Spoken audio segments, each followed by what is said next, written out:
right. Good evening, everyone. I hope everyone had a good day and you're dealing with the oppressive heat. Well, I personally love oppressive heat. That's just me. So I appreciate everyone's time here today. And this space looks really great. Let's give a hand to Diana G, who has been hustling to make this look good, and the Macmillan team. Also, I didn't notice, but this has been recording all of us for like an hour. Anyway, my name is Irene Chan, and I'm the program chair at the New York Book Forum. One of our missions at the New York Book Forum is to build bridges between the publishing world and the public, which includes booksellers, print providers, material suppliers, and book consumers, which I assume we all are. I think conversation is an important part of building our community, and that's why we do these programs. It's why we present different programs almost every month throughout the year, so that we have a forum for all of us to meet and to talk and to share our knowledge.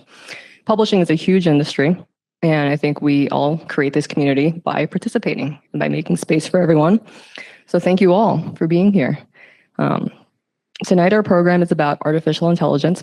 This is a hot topic in practically every industry right now. If you don't know what it is, how, but also, we're gonna talk about it. AI has a large scope. It's everywhere. It's used everywhere, and it's impossible to avoid. I think some people see AI as a tool, and some see it as a threat. Some are frustrated by it, and some are just really confused by it. Some publishers use them, and some publishers haven't really adopted it. So tonight with us, we have Keith Riegert, who I'm very excited to have this conversation with tonight. I was only drinking non-alc beers too. Why am I slurring? So if you're curious about AI, this is the person to talk to. Keith is the president of the Skybox Book Group. He's the CEO of Perfect Bound Technologies Corporation and co-founder, I'm just reading through all the things you do, co-founder of the book publicity and digital marketing firm Pacific and Court. He's a member on the board of advisors at NYU's School of Professional Studies and the Center for Publishing, where he also teaches. And he's also on the board of the Independent Book Publishers Association. And he's also here speaking with us today. What don't you do? Like, I ran out of breath saying all those things. Let's give Keith a round of applause. Thank you. It was great being here. Thanks.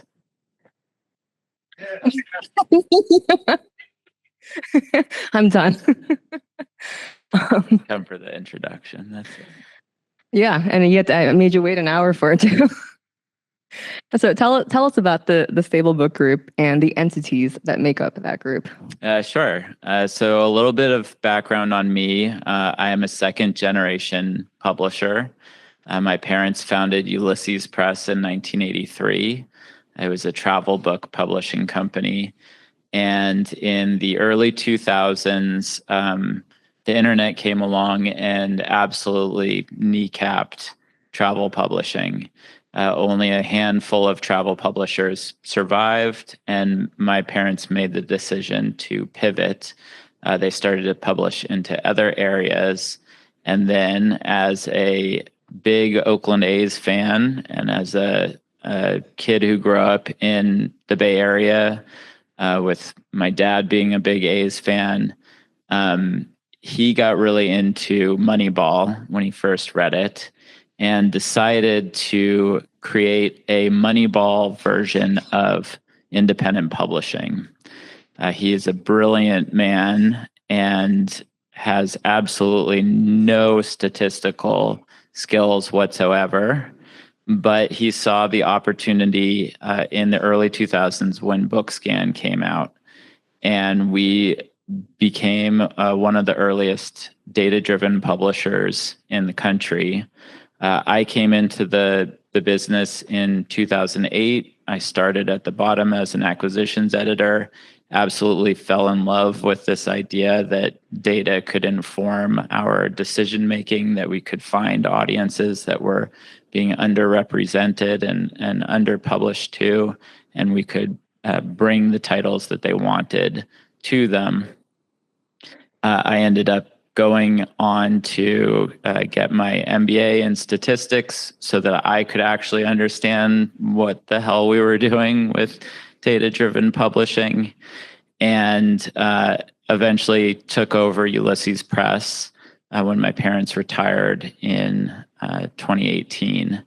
I then purchased VeloPress from Outside Magazine and took a very straightforward approach to that acquisition. I put one person in charge of what had been a dying backlist. Outside hadn't really done anything with the list. It was just sort of decaying and living off of what it could sell. So we revived it, we protected the brand, but it only had one employee, and the rest of the operation was supported by the Ulysses staff. And by doing that, the purchase of VeloPress paid for itself within the first 6 months. And that became an idea that sat there for a couple of years until I met my partner, who really liked that concept. And he and I started talking about this idea that, publishing is an incredibly labor-intensive industry. It is an industry with very thin margins, and almost universally, independent publishers are losing money because they have to replicate the same departments regardless of their size. So you need accounting and production and design and editorial. And it is very difficult to run $1 million company with the optimal number of employees for that size of a company, which is in publishing 1 or 2 people. That just can't happen. So our idea with the stable was to give these really great independent publishers a home where they could utilize top-level resources, accounting, production, design, but keep that special sauce, that tastemaker, the publisher, editor, who really drove the imprint or the publishing house, and turn what was a money-losing operation into something that was profitable. It also happened to coincide with a big pivot that we then made at Ulysses, which was that we saw data-driven publishing coming to an end because of the way that the market was changing and the tools that were coming out, AI being one of them, is going to be a big driver of how we decide to publish in the future. So that was the start of Stable, and then at the, midway through last year, Hachette approached us and asked if we would start a distribution operation with them. So we now have a distribution operation that services 15 small publishing companies that range from children's book companies all the way to McSweeney's, which is a really fun one for us to get to distribute. And it is becoming a very stressful job. But that's the Stable. Well, thank you. Can you expand a little about the end of data-driven publishing? I find this curious because I think the most popular, one of the things I hear all the time is harnessing the power of data. It's like a catchphrase. You hear it everywhere. What do you mean by the end of data-driven publishing? If it's not data, then what's driving publishing?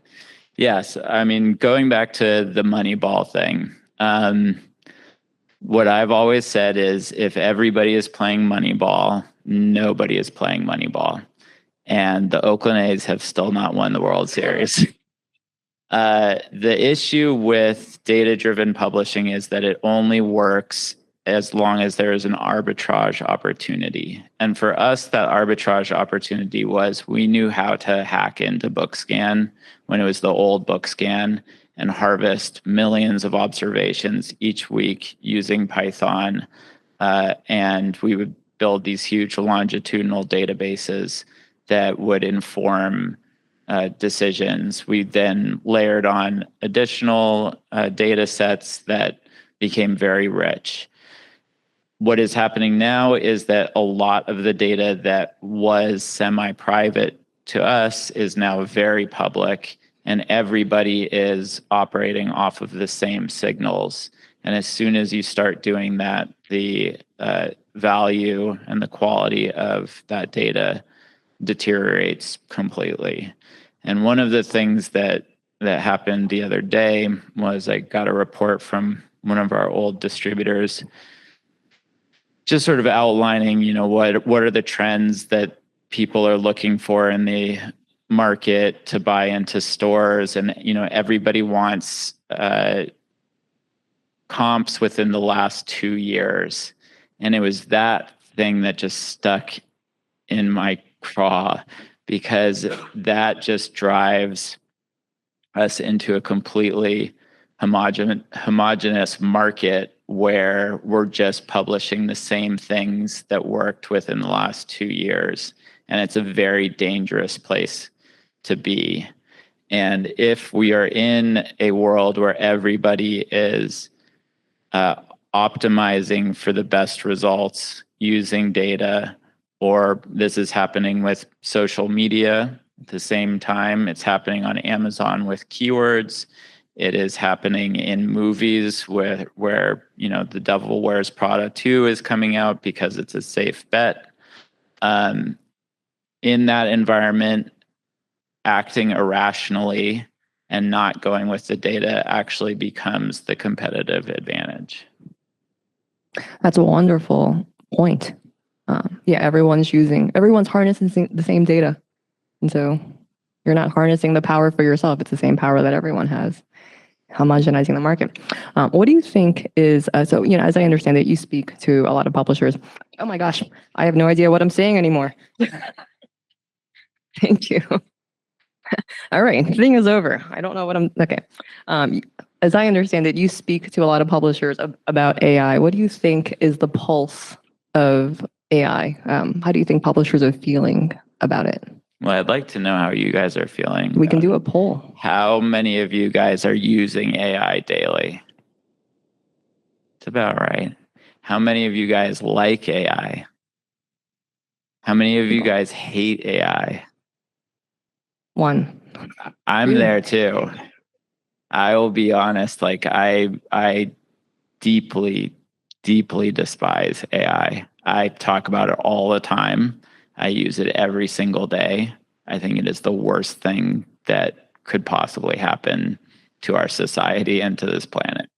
That doesn't mean that I'm not going to see where it's going and try to tell our industry how to use it, because there is no point ignoring it. It's already here. It's out of the box, but it is very problematic in a lot of ways, and it has done a phenomenal amount of damage to the publishing industry already.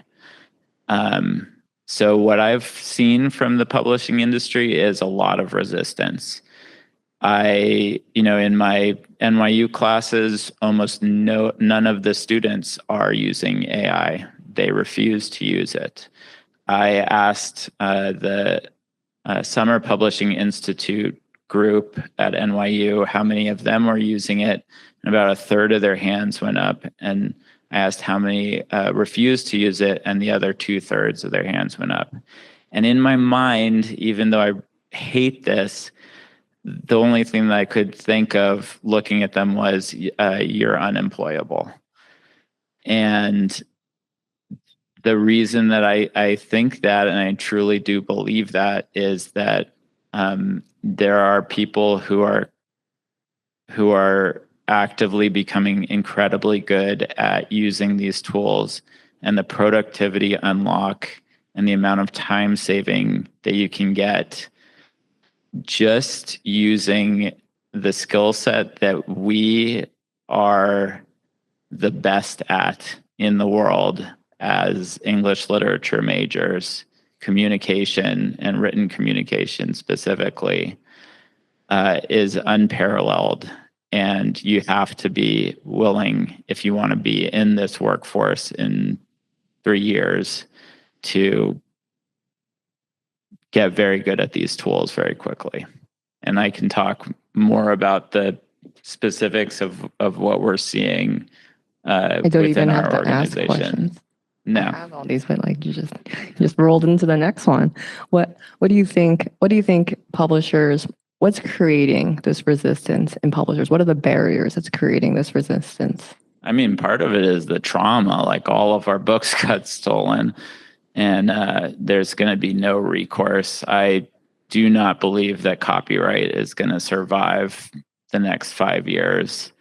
I think that we are in a full-fledged arms race with China to build artificial general intelligence, and everything is going to be thrown under the bus to get there. So I do think that there is a very valid resistance to it within publishing, because these LLMs have been trained on so much stolen IP. The other things are that, it's very hard to understand what you can and can't put into these models. The data that we're dealing with on a normal basis as publishers may be contracts, it may be sales information, it could be the actual manuscripts. We do not want to publish AI-generated material. We refuse to do it at Stable, not just because it is unethical for us to do it, but because we don't want to get in the legal trouble. And by legal trouble, I mean we don't want to have to destroy 20,000 units of a book because we found out that AI plagiarized something. So we're not going to take that risk, and we're very strict about it. But I think the issue that I'm seeing from most publishing houses is that everybody has taken this top-down approach, which does not work, right? The CEO or the C-suite cannot be the one that is dictating what can and can't be used with AI, because they don't have their hands on the tools, and they don't have their hands on the work that can be really fundamentally transformed by AI. The companies that I've seen do this the best, they have a couple of power users who are very open with what they're doing. One of the best strategies I've heard of is Friday science fairs, where everybody can talk about an AI tool that they built or an agent that they built. And then you can go to that person and say, I'm really interested in trying to apply that to this other project that I'm working on. It really has to come from the bottom up with, loose guardrails in place of you can't put in the sensitive information. You can never use your personal ChatGPT account. It has to be the enterprise account. And we're going to continue to iterate on these rules as we move forward.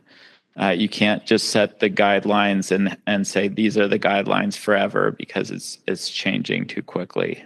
So there are a lot of things that we shouldn't put into AI. What can you feed into an AI engine? Can I put in finances? Should people put in finances? It really depends. So the way that I've thought about this is there are a lot of companies that are much more significant than the publishing companies that we work for, that are dealing with HIPAA compliance and sensitive information, classified information. They have guidelines in place for very strict compliance. They're using the enterprise versions of the same platforms that we're using as normal people at home. So ChatGPT, Anthropic, Claude.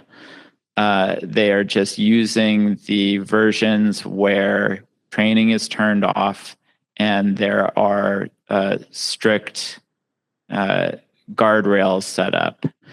So it really comes down to what is allowed at the company. We have been very open with it because the capabilities with an enterprise account at something like Claude are unbelievable. I'll give you an example with the distribution operation that we're running. Our CFO was struggling for about 2 months to create client statements for all of our clients. And we have to pull in sales data from Hachette, from Amazon, from Open Road, from all of these different sources. We have to apply all of these different rates that are different because, man, did we not see that coming when we were negotiating contracts.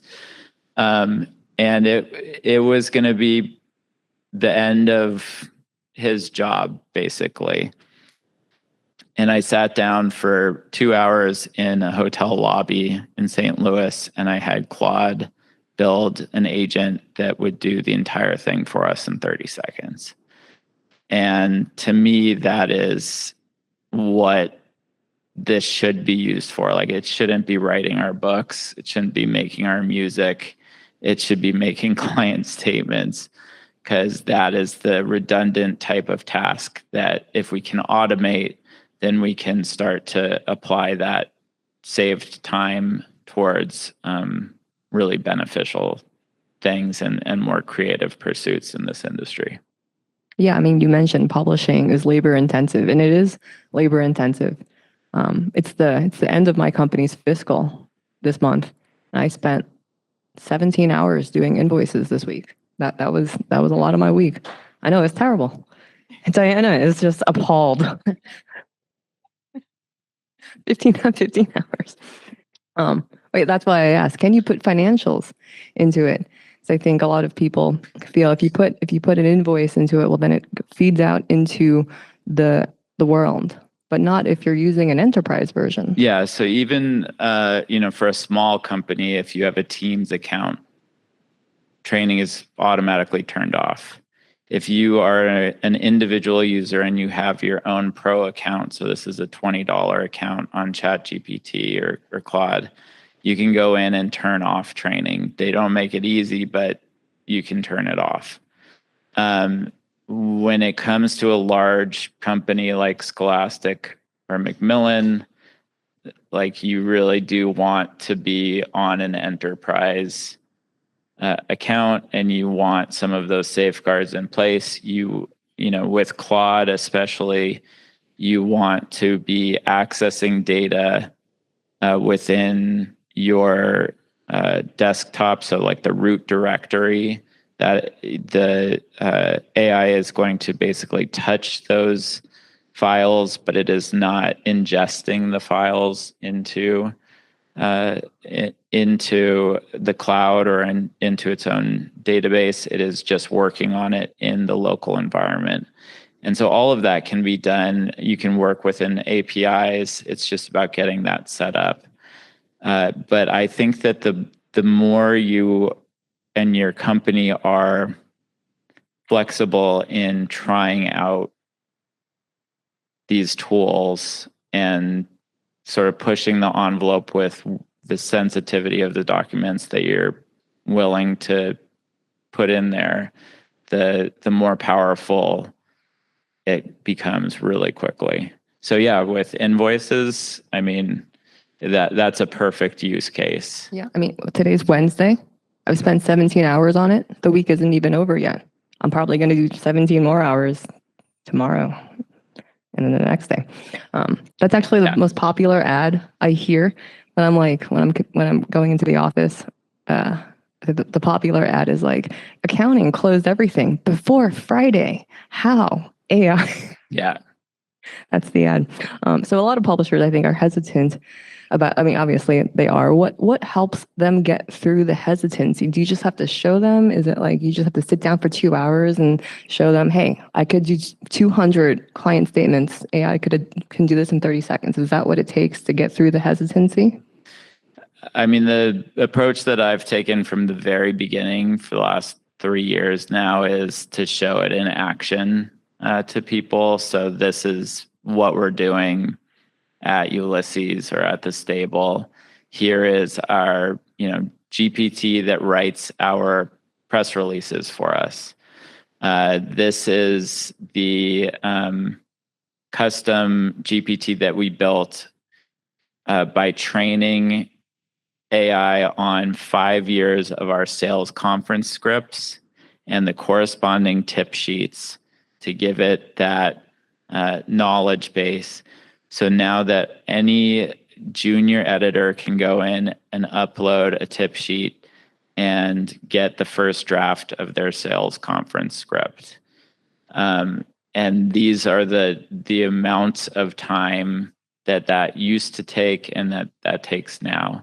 And this is what the trade-off is, right? Like I cut my teeth writing sales conference scripts and getting torn to pieces by my managing editor, and I built up a muscle where I could write it very quickly.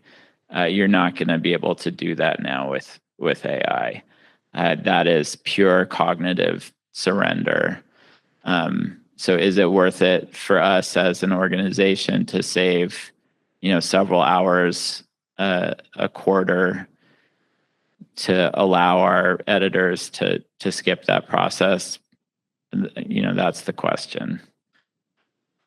I think I'd be okay with giving up a little bit of cognitive ability for AI to do my invoices. I don't think it takes a whole ton for me to process them.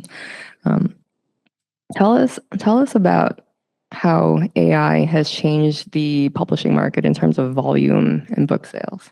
Yeah, so this one is scary. At the US Book Show last year, this was sort of the beginning of agentic AI. And you guys probably were very experienced with generative AI, using ChatGPT to answer questions, create emails, using Dolly to create images. The next step was agentic AI. It was AI that is going to take actions on your behalf without you having to do anything. It was this monumental leap where a technology for the first time in human history could make decisions and take action independently of humans. And so I wanted to create something that would terrify everybody in publishing.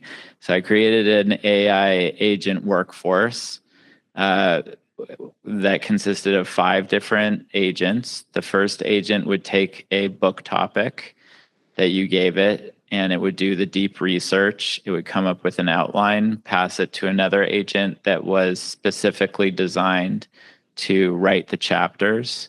The next agent was designed it was a generative image agent with text embedding capabilities. It would design the cover.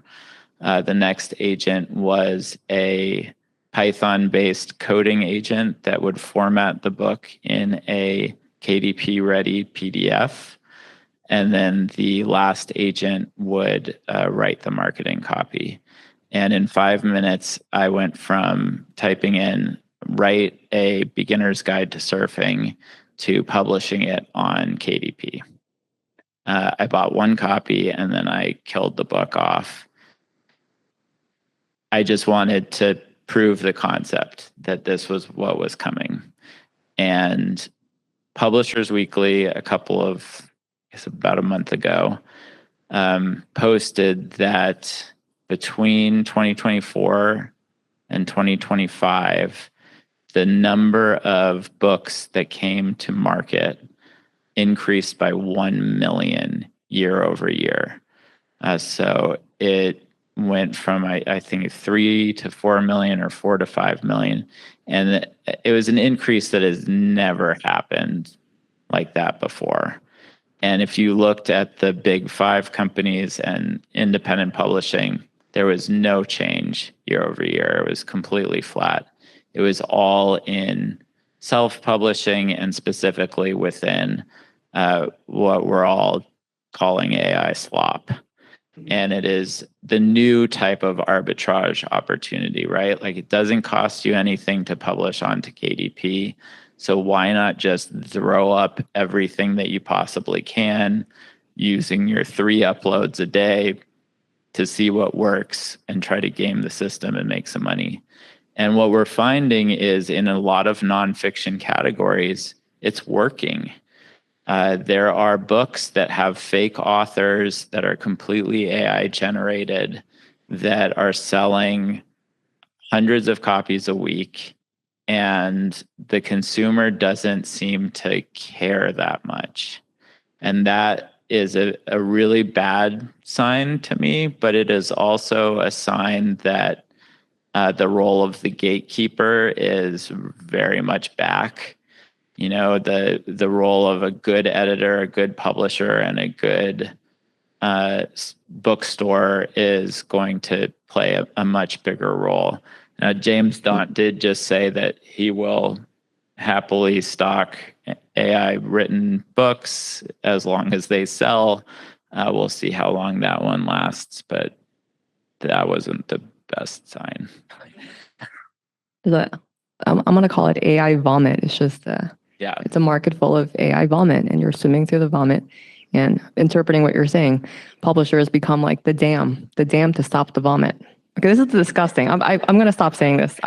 But I mean, going back to the data-driven piece, like, that's one of the things that I'm concerned about is we all have access to this data. A lot of people who are publishing these AI-driven books have access to the data. If they don't have access to BookScan, they have access to Amazon rankings. And the danger that we are now seeing with AI is if you have a book that is working well on Amazon, you are immediately going to become a target. Kara Swisher, who is a great podcaster, has a great example of this.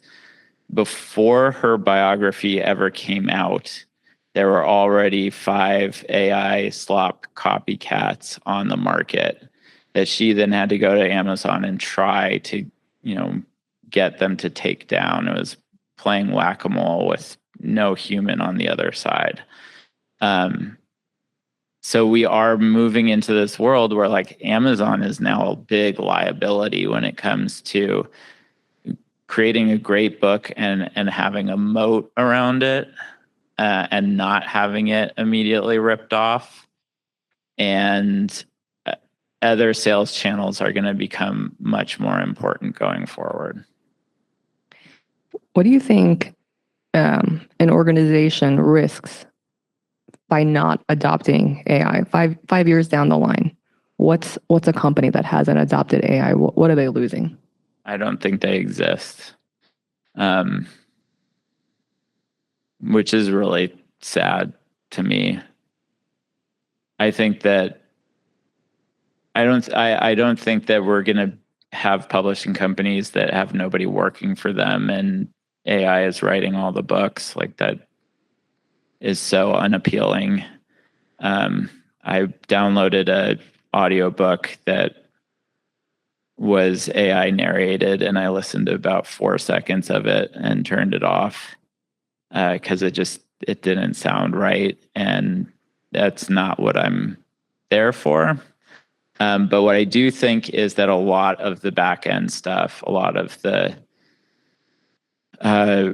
redundant tasks that take up a lot of time will be automated by AI. And I really like the Bertelsmann approach of it starts with a human and ends with a human.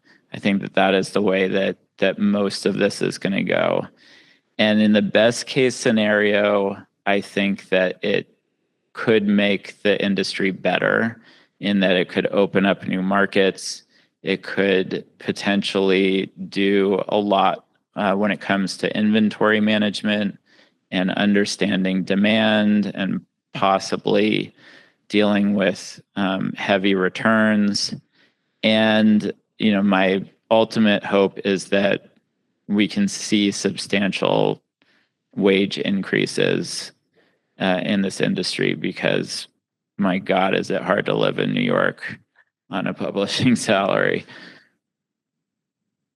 I'm lucky that I grew up here, so I was able to live in my parents' house when I started in publishing. Yeah. Thank you, Mom and Dad, for letting me live there after college. Can I live there now, please? I mean, my dad is a great cook. My mom makes a soup every day. Like, soup is just a big thing for Chinese people. So every day. Yeah, it's very traditional. It's like, you got to drink the soup. Sorry, I'm going off in a tangent. Forget about soup. Stop that thought in its train. Okay, so you had mentioned before, AI should be bottom up, not top down. I work in production at a publishing company. What have you seen a lot of adoption in production departments using AI? And what are they using it for? What are they doing? I've seen adoption across the board. So production, accounting. We've seen it with our designers who have broken some rules, but I'm also proud of them for trying it out. I will tell you one of my favorite stories recently is we have one of our sales client managers who is just sort of a jack of all trades. I handpicked her as, I'm going to force you to learn first how to use Python before AI even came out. And then when agentic AI started, I had her sit next to me while I made these very boring AI agents. And the next thing I knew, she had created an AI agent that replicated the Hachette shipping label, complete with barcodes, that any of our vendors could use who didn't have that capability. And I don't think that I've ever been more proud of in my life than having somebody do that. And that's very much the bottom up approach. She then was teaching her counterpart how to do the same thing and download Claude Desktop and get their account set up and start building this stuff. And again, like, we are the most powerful people on the planet right now because we're English literature majors. Like, we can talk to these machines. We're really good at communicating. And I just, the power is really going to my head. I mean, yeah. I mean, you made a publisher make a book in I mean, granted, it was a book about surf. Was it any good? It was not good. It was a bad book. But it was a book. It was a full book. It was like, 160 pages, and it made sense. It was very depressing. What did the designers do with AI? They made book covers that were beautiful and then had to go in the garbage. But they looked like it starts with a human, it ends up with a human. So if they're using it to help them make covers, they should be. Yes, it is. The issue is that, we have some tools like Adobe.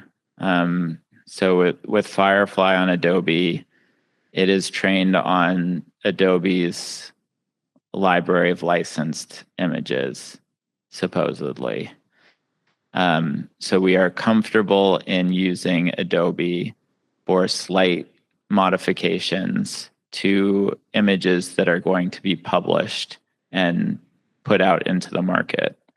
If you're using something like Midjourney or Dolly or Nano Banana, I am okay with using it for marketing. I know that is controversial at some publishing houses. I'm going to say we're going for it, just because there's so much we can do there. But we will not publish it. And the main reason is we don't know where those images are coming from. Tell us a little more about using AI in marketing. And I asked this because we had someone else on this panel, once a designer, and he said books should be advertised like movies, like there should be a trailer for books. And I started seeing trailers for books. And I wondered, is this AI generated? Is the marketing department using AI to make this? Absolutely. Yeah. I mean, that's one of the coolest things that has happened over the last year and a half, with first the launch of Sora from OpenAI and then Veo 3 from Google. You can now conjure up anything and create really incredible movie trailers with tools like Canva. You can embed the cover directly in there and create moving social media ads. And these tools, these approaches that used to be completely out of reach for most publishers and for most books are now completely available to everybody. So you can create very robust videos. And this is spilling over into the movie industry. Movies typically are comprised of 5 to 13-second clips, which lines up with the amount of time that these AI video generators can create. So there are now full-length feature films that are completely AI generated. Interestingly, though, on the marketing side, we saw so much AI generated material come out that people got very jaded to it. And the approaches that are working the best for us now are these like really crappy handheld, iPhone videos of our authors talking about their book, because there's that authenticity. And even if they use a camera that's too good, we start losing engagement. So it has to be authentically shitty. So that, I think that the pendulum is just going to keep swinging back and forth on what's working and what isn't. And again, like, this is a similar data optimization indication. Like, if everybody is using the same tool, then the uniqueness of it is just gone immediately. And the movie trailer that 5 years ago would have done great for a book is now going to sort of just be noise within a lot of noise. One more question before I open it up to questions in the audience. Is there any platform that you really hate, any platform that you really like, or do you think different platforms for different uses? Well, yeah, let's talk platforms. So the 3 ones that I'm paying attention to are OpenAI, Anthropic, and Google. Those are the 3 ones that we use all the time. We have teams or enterprise accounts for all of them. Everything about our company is on Google. So we have Google Workspace. We use Google Drive for all of our storage. And I am making our big bet on Google long term, mainly because they have the data and they have the money. The way that this is set up right now is not sustainable for companies like OpenAI and Anthropic. They are heavily subsidizing the user experience and losing a tremendous amount of money. And the idea that they're somehow going to monetize this and make it profitable by adding advertising is hilarious. So the only firm that I think comes out on top is going to be Google in the end. But while we're going along on this journey, we're definitely trying out all 3 all the time. And it's constantly just a slight change in who's leading and Somebody will become the better one at video or image generation. Codex came out and kind of edged out Claude's agent capabilities, and OpenAI 5.5 is pretty incredible, but Claude is really great. I love that user interface. So it's very much switching between the three of them. One thing I do think is really important to understand about where we're at right now is we have a short amount of time to learn how to use these tools and how to best employ them and what the actual value is to our companies before they become very expensive. These tools do not cost $20 a month to run. They do not cost $20 per user to run. We are looking at enterprise packages for a company the size of Scholastic that will be hundreds of thousands of dollars a month. For a company the size of Stable, probably be $100,000 a month. And if we don't know already that we can unlock $100,000 worth of value immediately, we're going to get shut out, and we're not going to adopt it, and we're going to get left behind. So that is one of the reasons that I'm pushing our employees so hard to just try everything, figure out, how do we replicate 2 people's worth, because we need to prepare for the inevitable price switch. Right. So you're saying cost will quickly become a barrier to entry. Absolutely, yeah. It's very expensive to run these data centers. The chips do not last for very long, and the amount of energy and water that these things consume is pretty astronomical. So it's being heavily subsidized right now, and the whole thing is kind of a Ponzi scheme. So it's going to switch or die, and I think that there will be a shakeout in the end when that does happen. Really interesting, exciting, harrowing, many things. I'm going to open this up to questions from the audience.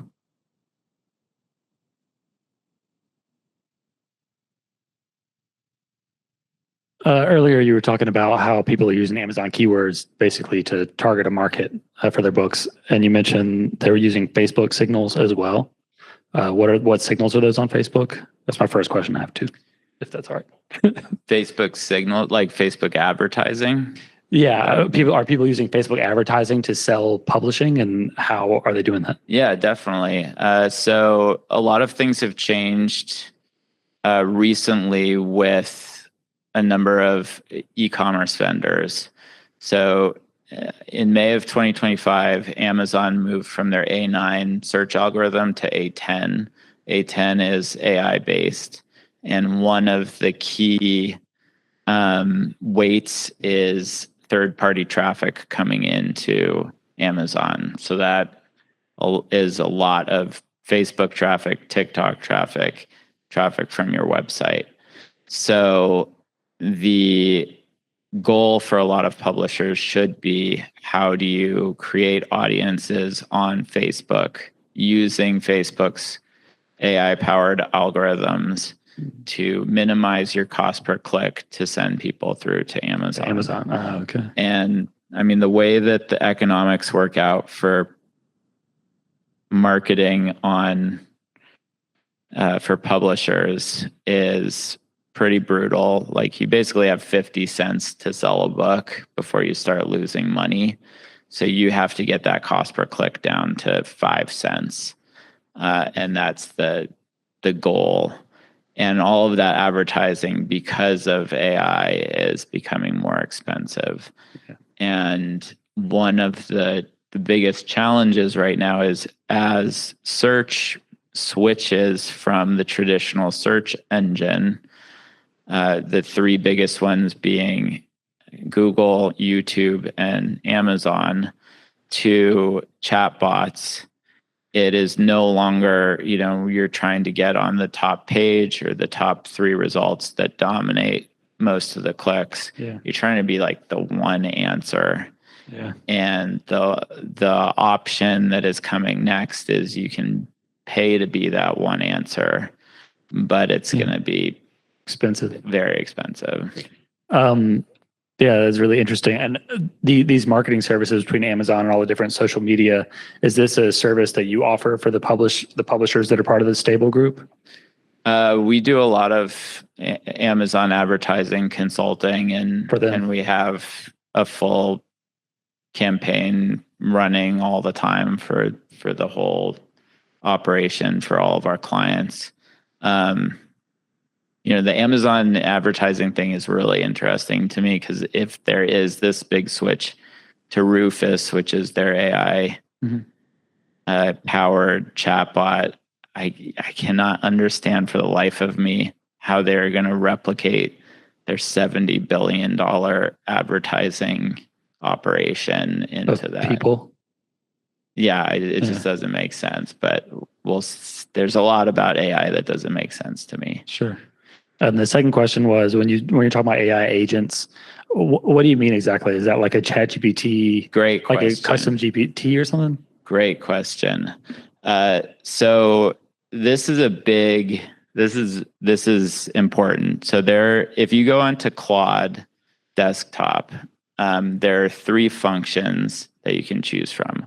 One is chat, which is your normal chat experience, like you're on OpenAI or ChatGPT. One is code, which is a basic agentic experience where you are interfacing with Claude the same way that you would with a chat, but it is going to take actions on your behalf. And the biggest change for us at the Stable is that the agents that we're creating, like the one that I mentioned about creating our client statements, there's no risk of hallucination, because this is all Python-based code that it's writing. So it is actually generating the code. It is generating markdown files, which allow you to recreate this agent on any other LLM. And it can now take that action on your behalf. So on a scheduled time frame, on the first Monday of every month, it can run that report for you, and it will actually go into your folder and find the most recent data that it needs to run on, and it'll do it entirely on its own. So this is exclusive to Claude, or this is like we have Notebook LM in the Google suite? Yeah. Is this like part of Gemini? So is it like a Notebook LM kind of thing? It's different than Notebook LM. It's much more robust than Notebook. Okay. Gemini is a bit farther behind on agentic. Oh, okay. OpenAI just caught up with Codex and their agent functions, but Claude has really, like, the user interface. So it's a Claude thing. Okay. And then the third one is called Cowork, and this is basically Claude code plus the ability to take over your computer. So this can now go and search online for you. It can buy airline tickets for you. It can do operate research. your browser. It will operate your browser for you. It can clean up your desktop, organize things for you. So that's the next step up for agentic AI. I haven't tried Claude, but if you're telling me that I could just sit there and talk to my computer and just tell it, like, we're going to go on the internet today, let's check some emails. Okay, scroll down for me. Like, you're talking like I could do something like this? You can do that, yes. That would be excellent. Yeah. I know that sounds scary to you guys, but that sounds great. And there was one other point. I guess it's not really a question, but I just wondered what you think about this outlook. I know that a lot of AI in publishing is scary, but I feel like with the swamp of vomit or whatever is coming, It makes trust and authenticity more important. It makes it a real USP in this environment. And I just wonder if publishers that use AI to enhance their authentic workflow would not be more successful in this environment than traditional publishers who, don't want to use it at all, or people just like KDP specialists who are just making empty money, I guess you could say. Do you see that middle ground? Absolutely. I think that there is a lot to be said for using AI for editorial purposes, whether that's proofreading or some developmental editing. But it's that human thing. It's like it starts with the human, ends with the human. Yeah. It's still that concept. Yeah, but and there are a lot. This is happening a lot in journalism, where the companies are uploading their style guides. They are really curating these LLMs to their style of writing, and it is paying dividends. People like reading AI generated writing a lot. Yeah. And if you do have that combination of the human and AI, it seems to be working very well. I think there will be a reader that, you were talking about how a lot of these KDP guys are selling books just because they're honing in on like the bestseller rankings or whatever. But I think there will be an audience of readers who don't mind that it's written by AI because it's still, as long as it's published with quality standards and Absolutely. with human oversight, it's still high quality work. Yes. But that's such a dangerous balance, and it's that question to me is the future of publishing success is that balance. I'm anticipating that the future will be artisanal everything. So we'll have artisanal books that are human made that cost a little more, and people want specifically because it's human. And I think that in some ways there are benefits. Like you take the audiobook market, which is resisted a lot of the downward pricing pressures that came about with ebooks.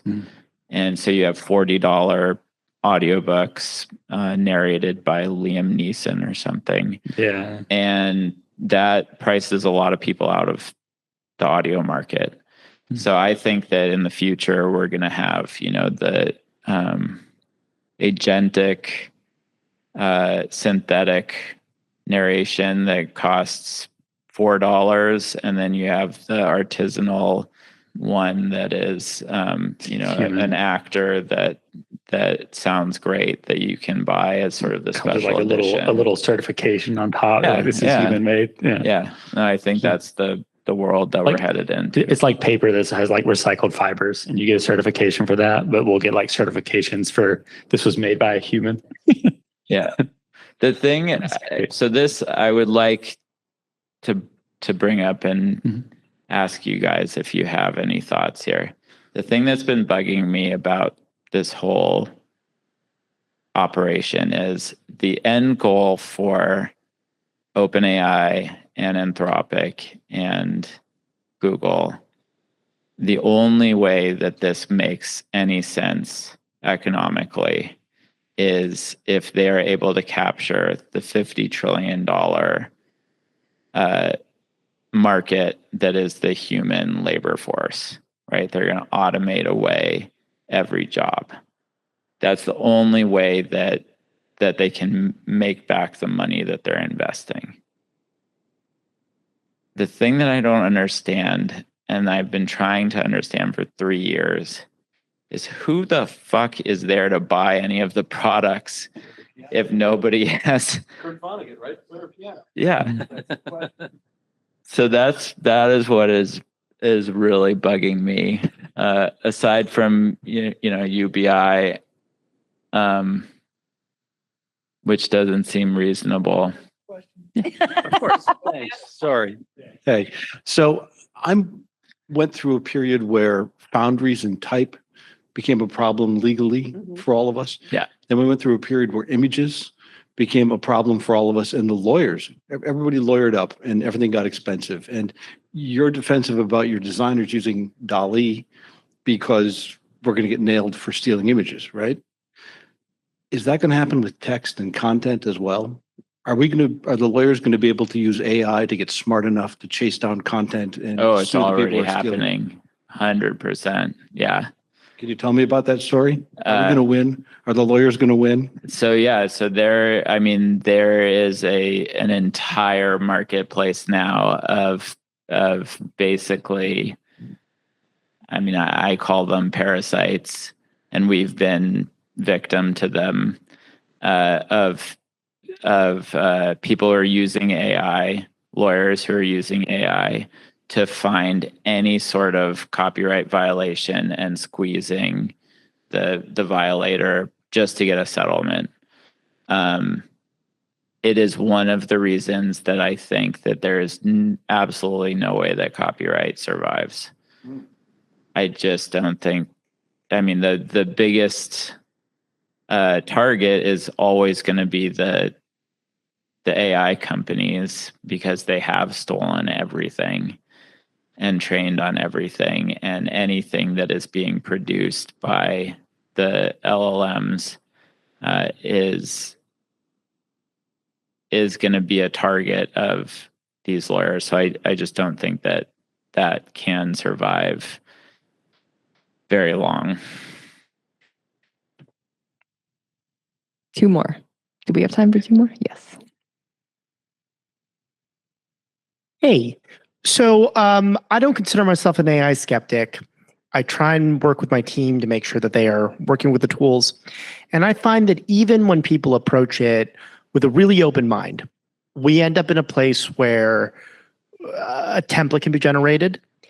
And then there's this barrier to agentic work. So I was wondering if you had any advice on how to help get teams over that hill, instead of just saying, but I have the template, why do I need to learn something else? Yeah.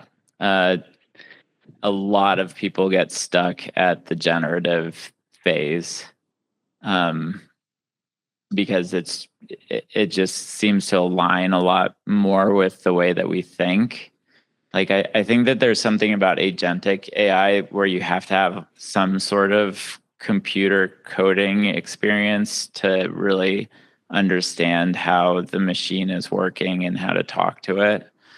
The only advice that I can give that has worked for me is have somebody who understands it, who can do it and show the benefit, and have them demonstrate it over and over again in different ways. Because at the end of the day, it really becomes a process of thinking through your job and what can be turned into an agent, and then how you can turn it in. And that is a much more involved thought process than just, I'm going to make a template for contracts, or I'm going to make a GPT that spits out our author contracts. It takes a lot of thought, and you basically have to think like you're writing Python code. So that's been my approach: is sit next to me. I'm going to talk you through everything that I'm doing, and all of a sudden you have somebody who's doing it as well. You've outlined some of the future potential, like financial and legal challenges that the AI companies might face. Do you think there's a chance that they don't overcome them and AI goes away? I know that's what you hope, but oh yeah, I would love that. I don't think AI is going away. I mean, my big hope was that the scaling laws weren't going to hold up, and that we were going to end up at like kind of crappy agentic AI, and it would make work easier but not replace us. I think it's still to be seen whether the scaling laws can hold up, and whether the amount of garbage that AI is training on now is going to do a lot of damage. But I think we will I think we will achieve AGI and artificial superintelligence at any cost at this point, because it is a Manhattan Project scale enterprise and stupidity that we're doing to ourselves. But yeah, no, it's not gonna go away. I want to be respectful of the time that we have in this space that Macmillan has very kindly given us. Do we feel good about one more question? Sure. All right, one more question. There's a big pillar in my way.